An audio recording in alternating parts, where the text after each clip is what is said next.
Assalamualaikum warahmatullahi wabarakatuh. Ensiklopedia Al-Fatih kembali ke hadapan Anda untuk berbagi info Islami. Semoga menginspirasi aktivitas Anda hari ini.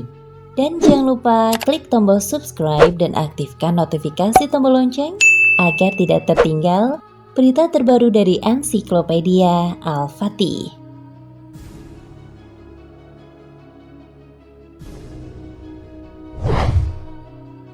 Banyak orang dewasa ini yang sangat lalai memperhatikan soal Dajjal. Padahal Nabi Muhammad SAW memperingatkan umatnya mengenai yang satu ini sebagai fitnah yang paling dahsyat sepanjang zaman. Tidak ada fitnah yang melebihi fitnah Dajjal. Bahkan bisa dikatakan bahwa segenap fitnah yang pernah ada di dunia terkait dan hadir dalam rangka mengkondisikan dunia menghadapi fitnah Dajjal. Allah tidak akan menurunkan ke muka bumi sejak penciptaan Adam alaihi salam hingga hari kiamat fitnah yang lebih besar dari fitnah Dajjal. Hadis riwayat Tabrani 1672. Tidak ada fitnah yang melebihi fitnah Dajjal.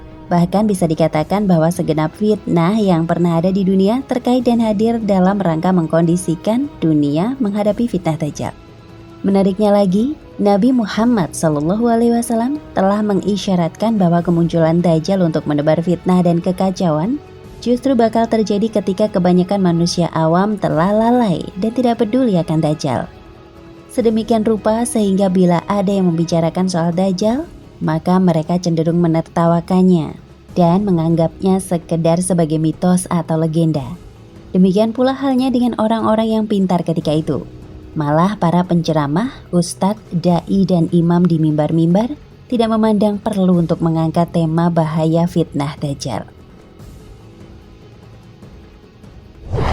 Siapakah sebenarnya Dajjal dan apakah ia seorang manusia anak keturunan Nabi Adam alaihi salam?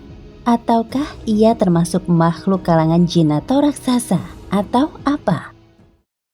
Suatu ketika ihwal Dajjal disebutkan di hadapan Rasulullah SAW. Kemudian beliau bersabda, "Sungguh fitnah yang terjadi di antara kalian lebih aku takuti dari fitnah Dajjal.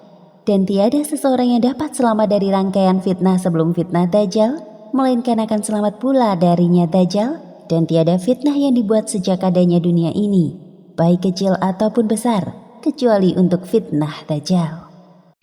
Hadis riwayat Ahmad 22215.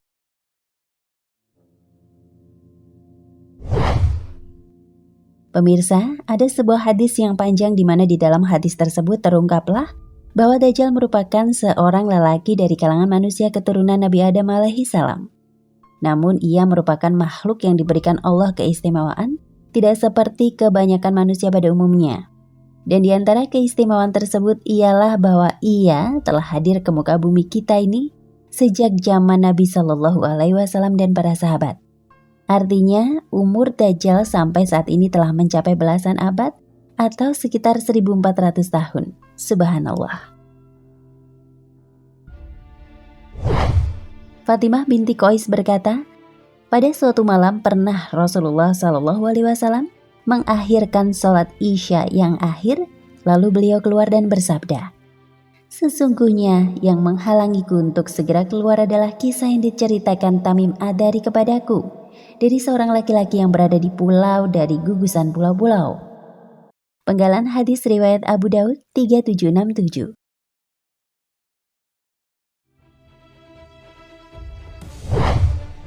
Tamim Ad-Dari adalah nama seorang pelaut Nasrani yang hidup di zaman Nabi Muhammad SAW. Ia telah mengadakan suatu pelayaran di mana ia sampai ke sebuah pulau kecil dari gugusan pulau-pulau kecil. Lalu setelah ia turun ke pulau itu, ia berjumpa dengan Dajjal yang dalam keadaan terikat di rantai. Dan karena begitu ketemu, Dajjal langsung menanyakan perihal Nabi Muhammad SAW. Maka itulah sebabnya Tamim segera berangkat ke Madinah begitu meninggalkan pulau tadi. Dan setelah Nabi Muhammad membenarkan soal fakta yang telah dilihat oleh Tamim, maka Tamim langsung mengucapkan 2 kalimat syahadat alias masuk Islam. Alhamdulillah. Fitnah Dajjal akan menjadi fitnah yang benar-benar mengerikan di akhir zaman kelak. Dajjal akan mempengaruhi orang-orang yang lemah imannya dan orang-orang yang jatuh ke dalam kubangan syahwat dan syubhat sebelum fitnah Dajjal benar-benar terjadi. Bagi orang-orang yang termasuk kalangan peragu-ragu atau tergolong orang yang menyembah Allah hanya sekedarnya, maka mereka akan menjadi incaran Dajjal.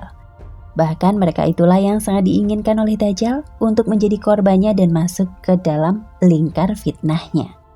Sedangkan orang-orang yang termasuk golongan beriman sebelum munculnya Dajjal, maka ia akan tetap menjadi orang yang beriman saat fitnah Dajjal terjadi. Orang-orang beriman tersebut akan bertahan selama fitnah Dajjal terjadi yang berlangsung dalam kurun waktu yang lama. Dalam rentang waktu yang begitu lama tersebut, akan terjadi pula kelaparan dan paceklik. Dari Asma binti Yazid radhiyallahu anha, ia berkata, "Kami bersama Nabi Shallallahu alaihi wasallam di rumah beliau. Maka beliau bersabda, di tahun ketiga sebelum munculnya Dajjal, langit menahan sepertiga air hujannya dan bumi menahan sepertiga tumbuhannya. Di tahun kedua sebelum keluarnya Dajjal, langit menahan 2/3 air hujannya dan bumi menahan 2/3 tumbuhannya. Setahun sebelum keluarnya Dajjal, langit menahan seluruh air hujannya dan bumi menahan seluruh tumbuhannya, hingga tidak tersisa satu makhluk pun yang bersepatu atau khuf atau makhluk berkuku kecuali pasti mati." Hadis riwayat Ahmad.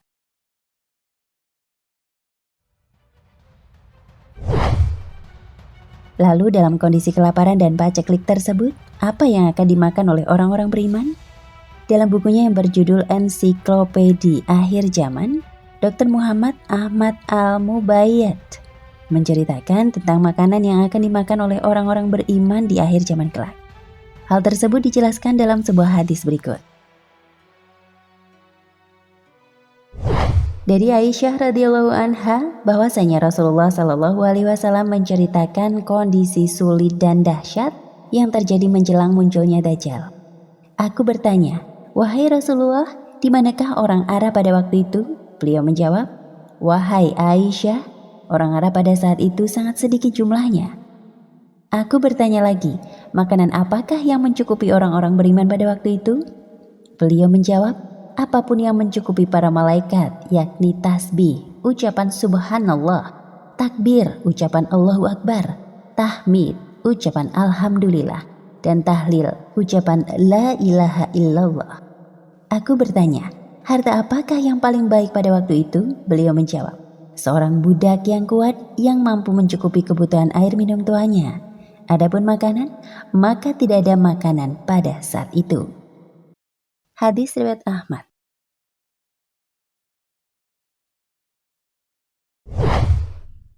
Sedangkan dalam hadis lain disebutkan bahwa dengan makanan malaikat, Allah akan menghilangkan rasa lapar yang melanda hamba-hambanya. Dari Ibnu Umar radhiyallahu anhu, bahwa Rasulullah Shallallahu alaihi wasallam pernah ditanyai tentang makanan orang-orang beriman pada zaman berkuasanya Dajjal. Beliau menjawab, "Makanan malaikat." Mereka bertanya, "Apakah makanan malaikat itu?" Beliau menjawab, "Makanan mereka adalah ucapan mereka dengan tasbih dan takdis, menyucikan Allah.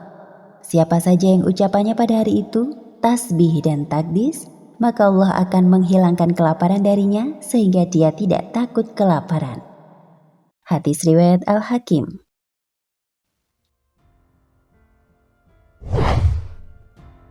Itulah makanan yang akan digunakan oleh orang-orang beriman saat Dajjal datang di akhir zaman kelak, yaitu makanan malaikat yang berupa tasbih, takbir, tahmid, dan tahlil.